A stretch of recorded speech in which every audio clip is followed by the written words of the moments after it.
عامری صاحب ایک SMS آیا آج ہماری ٹیم کے پاس جس میں محترم مولانا تقی عثمانی صاحب اس دور کے بڑے جلیل القدر عالم دین ہیں، ان کی تقریر اس میں بیان ہوئی۔ اپنی تقریر میں انہوں نے یہ فرمایا ہے کہ ایک صاحب کو، ایک نیک صاحب ہیں کوئی، ان کو حضور صلی اللہ علیہ وسلم خواب میں آئے اور انہوں نے آ کے یہ فرمایا ہے کہ پاکستانی قوم پر ایک بڑا عذاب آنے والا ہے۔ اور یہ میں رپورٹ کر رہا ہوں، ہو سکتا ہے کہ میرے الفاظ بالکل ویسے نہ ہوں، لیکن جیسے میں نے مفہوم سمجھا میں بیان کر رہا ہوں کہ یہ عذاب آنے والا ہے اور یہ ٹل سکتا ہے اگر فلانی سورہ، غالباً سورہ شمس تھی، اس کو 70,000 مرتبہ پڑھا جائے اور آیت کریمہ کا ورد کیا جائے، کہ اس کی بھی کوئی تعداد وہاں بیان ہوئی۔ میرا سوال آپ سے اس پہلو سے ہے کہ کیا اللہ تعالیٰ کی طرف سے یہ کوئی ذریعہ ہے؟ نبی کریم صلی اللہ علیہ وسلم آتے ہیں خواب میں اور کوئی بات بیان کرتے ہیں، اور کیا قوموں پر عذاب اس طرح ٹل جایا کرتے ہیں؟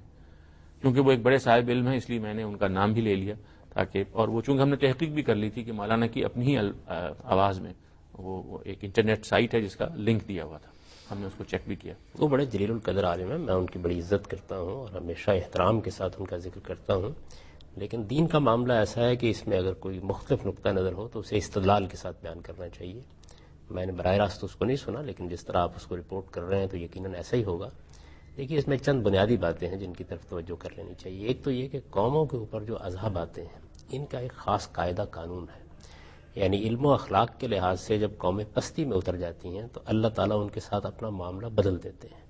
قرآن مجید نے اس کو بطور اصول بیان کیا ہے۔ جو سنن ہے اللہ تعالیٰ کے کام کرنے کے طریقے، ان کو قرآن اپنی اصطلاح میں سنت کہتا ہے، جیسے وہ بندوں سے معاملہ کرتے ہیں، جیسے بندوں سے معاملہ کرتا ہے۔ اس میں یہ بات واضح کر دی گئی ہے کہ ان اللہ لا یغیر ما بقوم حتی یغیروا ما بانفسہم، یعنی اللہ تعالیٰ قوموں کا انتخاب تو کرتے ہیں، اور جب ان کا انتخاب وہ کر لیتے ہیں وہ ان کی اپنی حکمت کے تحت ہوتا ہے، یعنی وہ کس اصول پر کرتے ہیں اس کو انہوں نے نہیں بیان کیا، لیکن وہ کہتے ہیں جب ایک مرتبہ کسی قوم کا انتخاب کر کے اس کو میں سرفرازی دے دیتا ہوں تو پھر اس کے ساتھ اپنا معاملہ اس وقت تک نہیں تبدیل کرتا جب تک کہ وہ اپنے اندر اس معاملے کو تبدیل نہیں کر لیتی، بگاڑ نہیں لیتی اس کو۔ یعنی اس کے اندر پہلے بگاڑ آتا ہے، اور یہ ظاہر بات ہے دنیا کی پوری تاریخ کا مطالعہ کرنے سے معلوم ہوتا ہے کہ یہ بگاڑ علم و اخلاق کے لحاظ سے آتا ہے۔ دنیا کے اندر انسان کے پاس جو سب سے بڑی چیز ہے، جو انسانی شرف اس کو عطا کرتی ہے، وہ علم ہے اور اخلاق ہے، یعنی انسان کے وجود کے یہ دو پہلو ہیں۔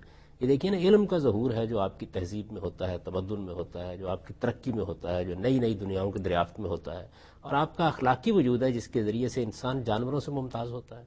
اس معاملے میں اگر انحطاط آ جائے، اگر اس میں پستی پیدا ہو جائے تو پھر اس کو کوئی آیت کریمہ نہیں دور کر سکتی۔ اس کے لیے آپ کو ان اسباب ہی کو دور کرنا ہوتا ہے۔ اللہ تعالیٰ سے آپ دعا کریں، اللہ تعالیٰ کو بار بار آپ متوجہ کریں، گڑ گڑا کر یہ بات کہیں، تب بھی اللہ تعالیٰ نہیں سنیں گے جب تک کہ وہ قانون جو انہوں نے بنا رکھا وہ روبہ عمل نہیں ہو جائے۔ آپ اس کو یوں دیکھیے کہ عام طور پر یہ بیان کیا جاتا ہے کہ سب سے زیادہ دعا کرنے کے لیے بہترین جگہ عرفات کا میدان ہے، اس سے بڑی تو کوئی جگہ نہیں۔ عرفہ کا دن ہے، جس وقت لوگ وقوف کرتے ہیں اس وقت جو دعائیں کی جاتی ہیں وہ قبول ہوتی ہیں۔ اس امت مسلمہ میں ہر سال حج ہو رہا ہے، ہر سال وہاں لاکھوں کی تعداد میں مسلمان جمع ہوتے ہیں۔ اس موقع پر اپنی ذات کے لیے جو دعائیں کرتے ہوں گے اللہ سنتا ہے، لیکن جو اجتماعی زندگی کے بارے میں دعائیں کی جاتی ہیں کہ فلاں جگہ فلاں کو شکست ہو جائے، اور امریکہ کے ساتھ یہ ہو جائے، اور برطانیہ کے ساتھ یہ ہو جائے، اور اسرائیل کے ساتھ یہ ہو جائے، ان میں سے کوئی دعا کبھی آپ نے دیکھا قبول ہوئی ہے؟ وجہ کیا ہے؟ وجہ یہ ہے کہ خواہ آپ سب مل کے دعا کریں، خواہ عرفہ کے دن دعا کریں، اللہ کا جو قانون ہے اس کے مطابق جب تک معاملات نہیں ہو جائیں گے اللہ تعالیٰ اپنا معاملہ نہیں بدلے گا۔ یہ اس کی کچھ وضاحت فرمائیں، یعنی ان کو پھر کیا کرنا چاہیے تاکہ اللہ تعالیٰ پھر ان کی بات سنے؟ اصل سبب کو دور کرنا چاہیے۔ یہ بالکل ایسے ہی ہے کہ جس طریقے سے اگر آپ نے کوئی گناہ کیا ہے، کسی جرم کا ارتکاب کیا ہے، تو آپ اس کی تلافی کر سکتے ہیں تو پہلے آپ کو تلافی کرنی چاہیے نا۔ توبہ بعد میں ہوگی۔ توبہ تو بعد میں ہوگی، توبہ تو چند الفاظ ہیں جو آپ نے اپنی زبان سے نکال دی ہے، پہلے تو آپ تلافی کیجئے اس بات کی۔ تو امت مسلمہ پر جو اس وقت زوال آیا ہے، یا پاکستان میں اس وقت جو حالات ہیں، میرا سوال یہ ہے کہ کیا اس کے پیچھے ہماری کسی غلطی کو دخل نہیں ہے؟ کیا ہم ان غلطیوں کا اعتراف کرنے کے لیے تیار ہیں؟ کیا ان غلطیوں سے رجوع کرنے کے لیے تیار ہیں؟ کیا نئے عزم کے ساتھ ہم اس اعتراف کو اب ایک ایسی حقیقت میں بدلنے کے لیے تیار ہیں کہ جو ہمارے مستقبل کی نوید بن جائے؟ اگر یہ سب آپ نے نہیں کیا ہے تو آپ بے شک سورہ شمس یا کوئی اور سورہ سارا دن پڑھیں، آپ پورے کے پورے قرآن مجید کی تلاوت کریں، آپ کوئی اور کام کر لیں، یہ اللہ کے قانون کے خلاف ہے، یعنی اللہ تعالیٰ کے ہاں جو انہوں نے خود بیان فرمایا۔ خود بیان فرمایا۔ اللہ تعالیٰ کا قانون یہ ہے، جتنے بیان کیا نا اس کو، ان اللہ لا یغیر ما بقوم حتی یغیروا ما بانفسہم، یعنی یہ واضح کر دیا کہ باہر کوئی تبدیل نہیں آنی. ہمارے ہاں مسلمان جب غور کرتے ہیں تو وہ یہ کہتے ہیں امریکہ یہ کر رہا ہے، فلاں جگہ سازش ہو رہی ہے، فلاں جگہ یہ معاملہ ہو رہا ہے، یہ تو اصل میں سارے مصائب فلاں کے لائے ہوئے ہیں. قرآن مجید اس کے بالکل برخلاف یہ کہتا ہے کہ یہ مصیبت تمہاری اپنی لائی ہوئی ہے. آپ اپنے اندر تبدیلی پیدا کرو. جس وقت تم اپنے اندر تبدیلی پیدا کرو گے تو اللہ کی مدد تمہاری پشت پر آ جائے گی. اس کے بعد سازشیں بھی ناکام ہو جائیں گی، دشمنوں کے منصوبے بھی ناکام ہو جائیں گے، کیونکہ تم نے اپنے ہاں وہ تبدیلی کر لی ہے. اللہ اپنا معاملہ تمہارے ساتھ بدل لے گا. تو یہ فرمایا کہ جب تک اندر تمہارے کوئی بگاڑ نہیں پیدا ہوتا اللہ اپنا معاملہ نہیں بدلتا. اللہ کا ہاتھ پشت پر رہتا ہے قوموں کی.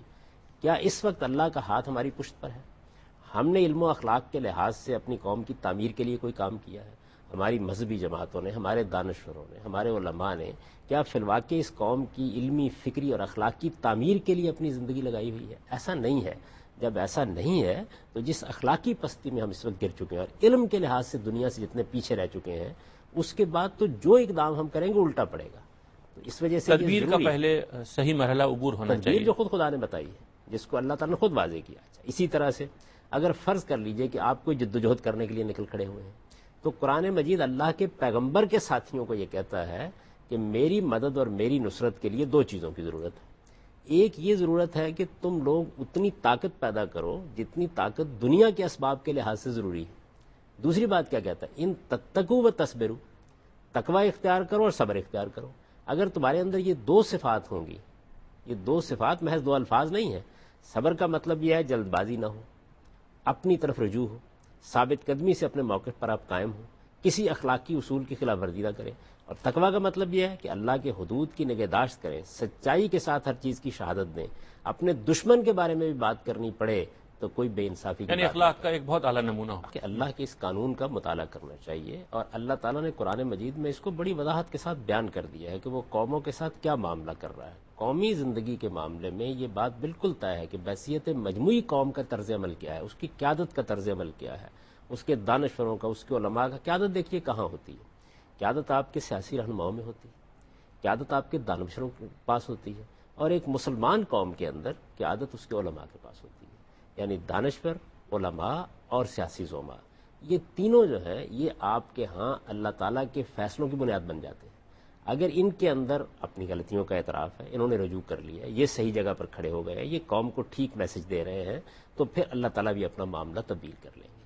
تو اس میں تو کوئی شبہ نہیں کہ اس وقت ہم عذاب کی زد میں ہیں، لیکن اس سے نکلنے کے لیے ہمیں پہلے یہ کرنا ہے. اس کے بعد کیا کرنا ہے؟ اس کے بعد وہ کرنا ہے جو اللہ کے پیغمبر نے بتایا ہے کہ اللہ سے دعا کرنی ہے. یعنی ہمیں جو چیز بتائی گئی ہے وہ یہ ہے. اللہ کے پیغمبر اسی لیے آئے تھے. تو سوال یہ ہے کہ رسالت میں آپ صلی اللہ علیہ وسلم جب دنیا میں تشریف فرما تھے، جب وہ ہمیں تعلیم دے رہے تھے، اس وقت انہوں نے عذاب سے نجات حاصل کرنے یا غلطیوں اور کوتاہیوں کی تلافی کرنے کے لیے کیا طریقہ بتایا؟ کیا یہ بتایا کہ سورہ شمس کی تلاوت کی جائے؟ تو یہ کیسے ہو سکتا ہے کہ جو کام آپ نے اپنی پوری زندگی میں نہیں بتایا وہ خواب میں آ کے بتائیں گے؟ یعنی ظاہر ہے کہ سیرت سے بھی اس کی کوئی ہمیں شہادت نہیں ملتی، قرآن سے نہیں ملتی، پیغمبر کی حدیث سے نہیں ملتی. جو بات ہمیں قرآن نے بتائی ہے، مثلا نازک ترین موقعوں کے بارے میں جب صحابہ کرام پہ ذمہ داری ڈالی گئی تو کیا کہا گیا؟ استعینوا بالصبر والصلاۃ، صبر اور نماز کے ذریعے سے اللہ کی مدد کے طالب ہو جاؤ. تو صبر اور نماز کہا، یہ نہیں کہا کہ فلاں آیت پڑھ کے طالب ہو جاؤ. تو یہ طریقہ جب اللہ کے پیغمبر نے اپنے حیات میں ہمیں نہیں بتایا تو بعد میں کیسے ہو سکتا ہے؟ تو اس وجہ سے میں بہت ادب کے ساتھ یہ عرض کروں گا کہ ہمیں اپنے دینی معاملات کی بنیاد سر تا سر قرآن مجید پر اور اللہ کے پیغمبر کے ارشادات پر رکھنی چاہیے. اس کے علاوہ جو کچھ ہے اچھی بات ہے، کسی کو خواب آیا وہ اپنے تک اس کو محدود رکھے. امت مسلمہ کے لیے اللہ کا بتایا ہوا طریقہ یہ